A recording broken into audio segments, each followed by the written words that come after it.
አሜሪካና ኢራን በፓኪስታን ሲያደርጉት የነበረው 21 ሰዓታትን የፈጀውን ድርድር ያለምንም ስኬት ተጠናቀቀ። ሁለቱም ተደራዳሪዎች በየግላቸው ስለ ድርድር ያሉት ነገር አለ። አደራዳሪዋ ፓኪስታንም በበኩሏ የተመኘነው ሳይሰበር እንዲሁ ቀርተናል፣ ያሳዝናል፣ ጥረታችን ከሽፏል፣ ይሁን ያልነው ሳይሆን ቀርቶ በማየታችን አዝነናል ሲሉ የፓኪስታኑ ጠቅላይ ሚኒስትር አሳዛኙን ዜና ለዓለም ነገሩ። ትራምፕም የድርድሩ መሳካትም ሆነ መክሸፍ አይሞቀኝም አይበርደኝም ሲሉ ተደምጠዋል። ሰላም ቤተሰቦቻችን፣ የዕለቱን አዳዲስ መረጃዎች ይዘን መተናል። አብራችሁን ቆዩ። ቪዲዮውን ላይክ እና ሰብስክራይብ በማድረግ ይጀምሩ።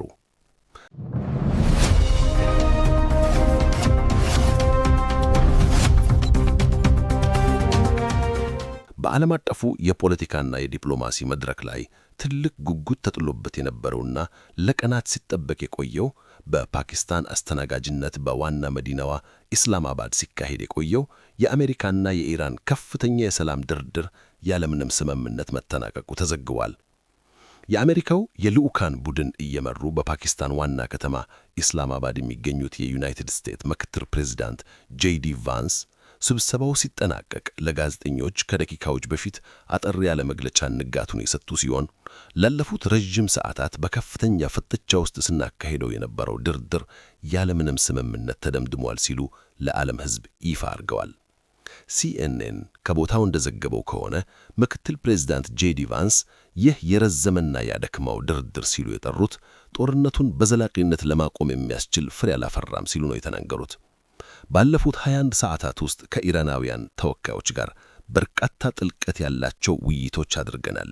ይህ ጥሩ ዜና ነው ያሉት ቫንስ አክለውም መጥፎ ዜናው ግን ስምምነት ላይ አለመድረሳችን ነው ብለዋል።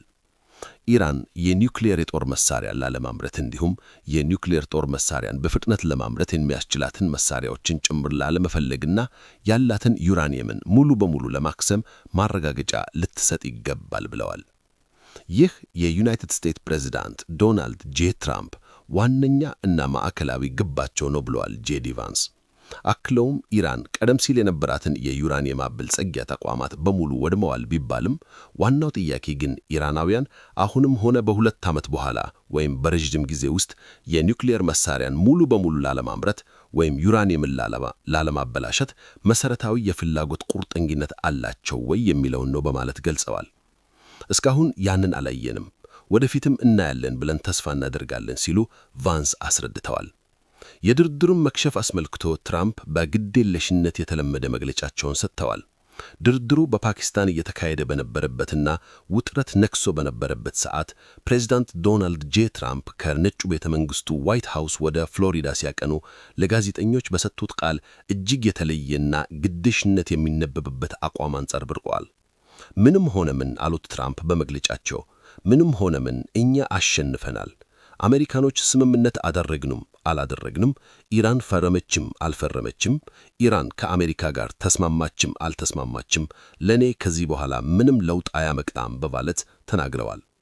በሌላ በኩል የድርድሩ መፍረስ ተከትሎ ሌሊቱን ከኢራን መንግስት ጋር ጠበቀ ግንኙነት ያለው የኢራኑ ታስኒም የዜና ወኪል ባወጣው የሌሊቱ እጅግ አነጋሪና ጠንከር ያለ ዘገባ ድርድሩ ፍሬ አልባ ሆኖ የተጠናቀቀው በአሜሪካ መንግስት ያልተገቡ ፍላጎቶችና ጫናዎች ምክንያት ነው ብለዋል። እንደ ታስኒም የዜና ወኪል ዘገባ ከሆነም የአሜሪካ ልዑካን ቡድን በድርድሩ ላይ ያቀረቧቸው እጅግ የተለጠጡ ቅድመ ሁኔታዎች ሁለቱ ወገኖች ከጋራ ማዕቀፍና ስምምነት ላይ እንዳይደርሱ ትልቁን እንቅፋት ፈጥሯል ብለዋል። በስፍራው የኢስላማባድ የሚገኘው የታስኒም ሪፖርተር ንጋቱን በመግለጫው ላይ ከቀጥታ እንዳስተላለፈው የድርድሩን ማክተም ሲናገር እንዲህ ብለዋል። በኢራን እና በአሜሪካ ተደራዳሪ ቡድኖች መካከል ሲካሄድ የነበረው ድርድር ከጥቂት ደቂቃዎች በፊት ተጠናቋል። ሆኖም የአሜሪካ የተለጠጠ ፍላጎትና እብሪት የተሞላበት ማስጠንቀቂያ ምኞት በተበለጠ ምክንያት ሁለቱ ወገኖች እስካሁን ድረስ ምንም አይነት ስምምነት ላይ መድረስ ሳይችሉ ስብሰባው ተበትኗል ብለዋል። ይህ የኢራን ይፋዊ አቋም የሚያሳየው አሜሪካም በዲፕሎማሲው መድረክ ላይ ከሚገባው በላይ የሆኑና የኢራንን ብሔራዊ ጥቅሞች የሚጋፉ ግዙፍ የፖለቲካና ወታደራዊ ጥያቄዎችን ለማንሳት መሞከሯን ነው ይላል የታስኒም ዜናው ዘገባ። ኢራን ይህንን እብሪት ተፈጽሞ እንደማትቀበልና ለድርድሩ መፍረሱም አሜሪካ ቀጥተኛ ኃላፊነት መውሰድ እንዳለባት ይገልጻል። ኢራን ከዚህም በተጨማሪ በመካከለኛው ምስራቅ በየሀገራቱ ከሳውዲ እስከ ኩዌትና ካታር ብሎም በሌሎች ሀገራት ያለው አሜሪካ ጦር መውጣት አለበት የሚል ጠንካራ የመደራደሪያ አቋምን አንስታለችም ተብሏል። ከዚህ ቀደም የአሜሪካ ጥያቄ ዩራኒየም ማበልጸጊያ ስራችሁን አቁሙ የሚል የነበረ ሲሆን አሁን ግን ኢራን መቼም ቢሆን የኒውክሌር መሳሪያ ባለቤት ለመሆን እንዳታስብ የሚል ጠንካራ ማረጋገጫ ወደ መጠየቅ ተሻግሯል። ይህ አታበልጽጉ የሚለው ወደ ፈጽሞ አታስቡ የተደረሰው ስርነቃል ሽጋሽግ ድርድሩ የሚካሄዱበትን ውልና ነባራዊ ሁኔታ ሙሉ በሙሉ ቀይሮታል። በተጨማሪም ቫንስ ጠረጴዛው ላይ ጥለውት የነበረው የመጨረሻው የአሜሪካ የድርድር ሐሳብ ዝርዝር የታወቀ ነገር የለም። እንኳንም የዲፕሎማሲው በር አሁንም ክፍት ቢመስልም ከቫንስ አነጋገር መረዳት የሚቻለው አሜሪካ ያቀረበችው ሐሳብ ለኢራን ወይ ተቀበሉ አለበለዚያ ተውት የሚል ማስጠንቀቂያ መሆኑን ያሳያል። ድርድሩ ወደፊት እርምጃ አሳይቷል ወይስ ሙሉ በሙሉ ፈርሷል የሚለውን ትክክለኛ ምስል ለማግኘት የኢራንን ጉዳዩን በትኩረት መጠየቅ ግድ ይላል ይላሉ የዜና ትንታኔዎች። የአሜሪካ የመጨረሻ ዕድል በተመለከተ በኢራን በኩል ያለው ምላሽ እጅግ የቀረረና አንገት ለአንገት ተናነቀ ይለው የኢራን መንግስታዊ የዜና ወኪል ፋርስ ለኢራን ልዑካን ቡድን እጅግ ቅርብ የሆነ ምንጭን ጠቅሶ እንደዘገበው ከሆነ ድርድሩ መፍረስ ዋነኛ ምክንያት የአሜሪካ ያልተገባ ፍላጎት ነው ሲል መገናኛ ብዙሃናት ወቅሶታል።